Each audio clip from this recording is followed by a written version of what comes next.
Hello everyone, welcome back to exam बचाओ। आज हम करने वाले हैं अगेन बैंकिंग क्लास 12 एंड हम सैम्पल पेपर सॉल्व कर रहे हैं 2025 से 2026 का जो रीसेंट सैम्पल पेपर है। और आज हम एमसीक्यूज नहीं करेंगे, आज हम क्वेश्चन आंसर्स करेंगे। सो आज टाइमर नहीं चलेगा, आज क्वेश्चन डिस्कशन होगा और एक्सप्लेनेशन होगी। So let's get started.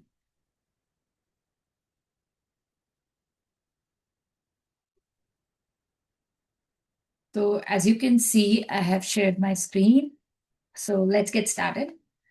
So at Spanking Class 12, I already told you कि 2025 से 2026 वाला जो सैम्पल पेपर हम कंटिन्यू कर रहे हैं वही है ये। मैं रोज वीडियोस बना रही हूँ। आपने अगर प्रीवियस वीडियोस नहीं देखी है so you guys can go and check those videos. So let's get started. So our first question is what is stress and how it can be managed? So सबको पता है स्ट्रेस क्या होता है, but एक प्रैक्टिकल डेफिनेशन क्या होती है, let's see here. Okay, stress is the body's reaction to pressure. It can be managed through relaxation exercise. उसने पूछा कैसे मैनेज होता है।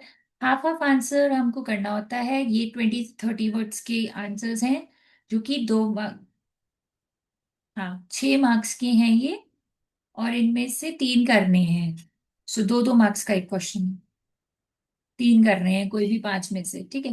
पांचों डिस्कस करेंगे आज, यही 5 डिस्कशन होने वाला है आज। तो ये बहुत क्वेश्चंस हैं, इन्हीं में से घुमा फिरा के आएंगे। सो फर्स्ट क्वेश्चन था व्हाट इज स्ट्रेस और उसको मैनेज कैसे किया जाता है, how it can be managed. So let's see, stress is a body's reaction to pressure. Easy peasy. So stress is a body's reaction, body का reaction होता है टूवर्ड्स प्रेशर। स्ट्रेस हो जाता है। It can be manage through relaxation exercise time management and positive thinking to maintain mental balance. So इसको points में भी लिखा जा सकता है। Relaxation exercise 1, how to manage it by relaxation exercise time management थोड़ा सा एक्सप्लेन करना हो तो कर सकते हो, वरना this is fine for 2 number 5। Positive thinking to mental balance, to maintain mental balance. Okay, so अब तो मतलब ऑटोमेटिकली कॉपी चेक होने वाली हैं ऑनलाइन इस तरीके से। So concise answers will be more preferable than writing points and everything. Concise answer will get more preference, I think. Explain why effective communication is important in the banking environment. Next है why effective communication. Effective communication क्यों जरूरी है banking के environment में। Okay, देखते हैं क्यों। Effective communication builds trust. Okay. Avoid errors. Okay. Ensure smooth transactions. Wonderful, तीनों चीजें होती हैं। कम्युनिकेशन ट्रस्ट बिल्ड करता है, अवॉइड करता है एरर्स को, मिस्टेक्स होने से बचते हैं, और स्मूथ ट्रांजेक्शन्स को, एक स्मूथ ट्रांजेक्शन हो सकता है। तो फिर इसलिए इफेक्टिव कम्युनिकेशन जरूरी है। ऐसे टूटी फूटी बात नहीं कर सकते, पूरी तरीके से एकदम साफ क्लियर बात करनी होगी, वरना कोई भी एरर हो सकता है और बैंकिंग में error cost money. It help bankers explain services clearly and maintain strong customer relationship. Obviously, it helps bankers explain services clearly. ढंग से बताओगे ढंग से समझ में आएगा कस्टमर को, वो ज्यादा इंटरेस्टेड होगा और ढंग से उस चीज को रिस्पॉन्ड कर सकेगा। और स्ट्रॉन्ग कस्टमर रिलेशनशिप बनता है बैंक से। Okay, next is what is presentation. Presentation क्या होती है, how it is useful for bank employees. Presentation क्या होता है और वो बैंक एम्प्लॉयज के किस काम आती है। A presentation is a structured way of sharing information. Very easy definition.